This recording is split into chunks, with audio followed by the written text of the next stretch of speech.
Salam hörmətli müəllimlər və əziz abituriyentlər. Belə bir maraqlı məsələmiz var. Şəkildəki elektrik dövrəsində ampermetrdən neçə amper cəryan keçdiyini soruşur bizdən. Baxın, bu ampermetrdən keçən cəryanı soruşur. Mənbənin daxili müqaviməti nəzərə alınmır. Mənbəmizdə gərginlik verilib 90 volt. Baxın, belə bir məsələdə biz yalnız Kirxov qaydalarından istifadə edərək məsələmizin həllini tapa bilərik.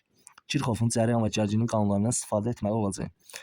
Baxın, bildiyimiz kimi cəryan müsbət qütbdən mənfi qütbə doğru axır. Baxın, bax bu cəryan istiqaməti, baxın bu istiqamətdədir. Baxın belə. Belə.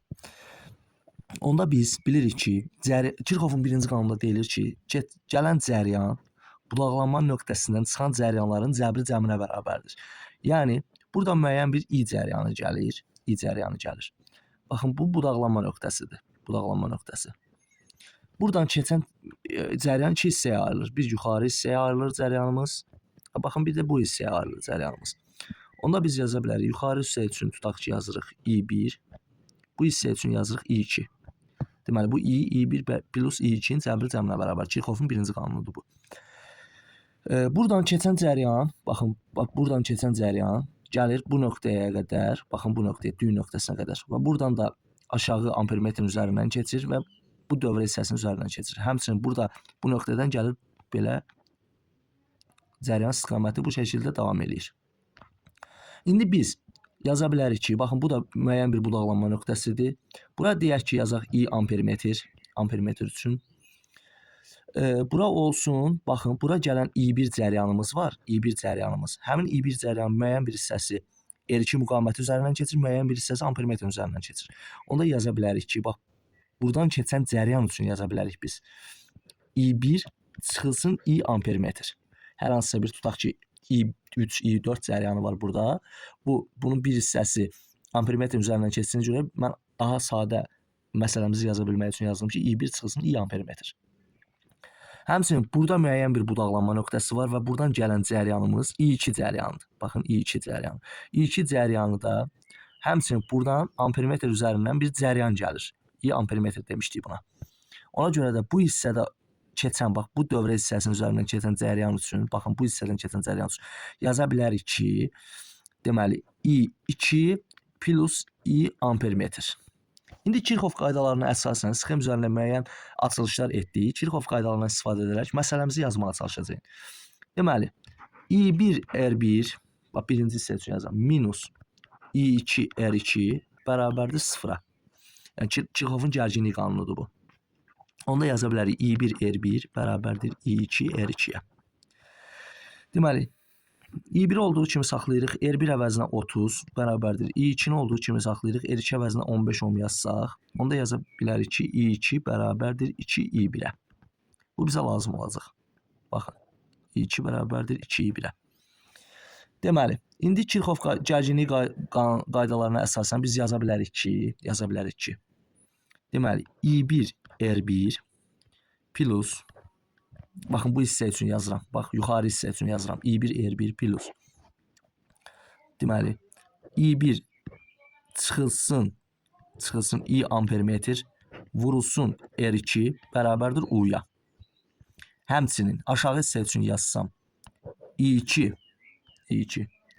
R3 plus I2, baxın, I2 plus I ampermetr aşağı hissə üçün, baxın, bu hissə üçün yazıram. Buradan keçən cəryan üçün. Kirxovun gərginlik qanununu tətbiq edirəm. Vurulsun R4 bərabərdir U-ya. İndi yuxarını mörtəzəni vurub atsaq, biz alarıq ki, I1 R1 plus I1 R2 minus I ampermetr R2 bərabərdir U-ya. Buradan I1 mörtəzə xaricine çıxarsaq, I1 çıxır mörtəzə xaricine, R1 plus R2 çıxılsın I ampermetr R2 bərabərdir U-ya yaza bilərik.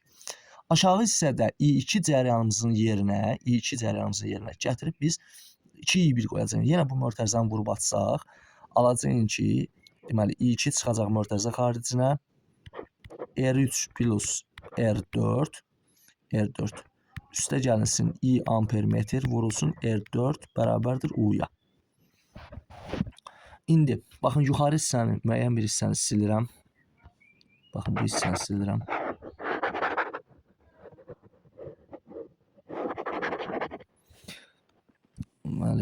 yazaq. Buranın olduğu kimi saxlayaq.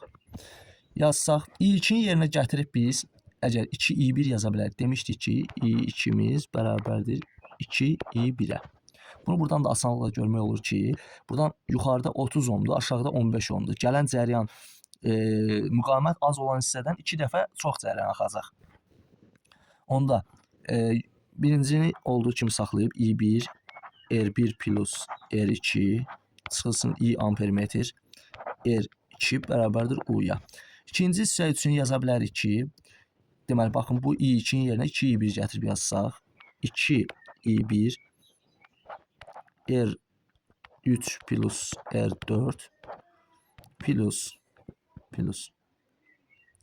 i ampermetr R4 bərabərdir U-ya.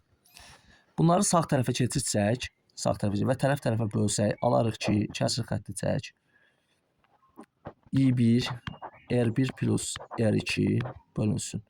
2i1 R3 plus R4 bərabərdir. Buranı silək.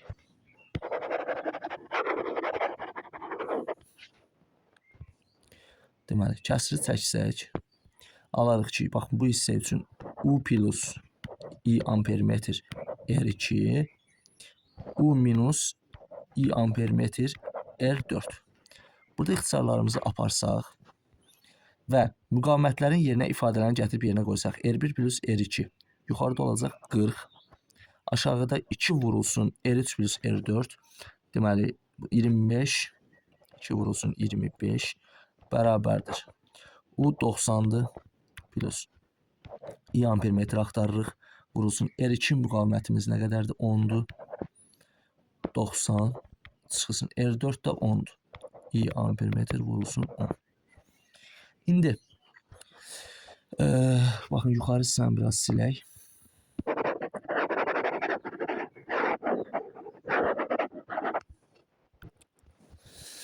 Burada olacaq 5-də 4 bərabərdir 90 plus 10 i ampermetr, 90 minus 10 i ampermetr. Tərəf-tərəfə vurub açsaq, alarıq ki, deməli, 360 çıxılsın 40 i ampermetr bərabərdir 450 üstə gələk 50 i ampermetr. Aşağıda təmizləyək.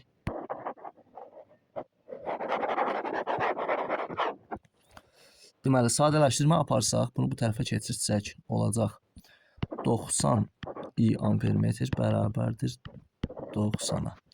i ampermetr bərabərdir 1 amperə. Deməli, ampermetrimizin üzərindən keçən cəryan 1 amperdir. Doğru cavab B variantı.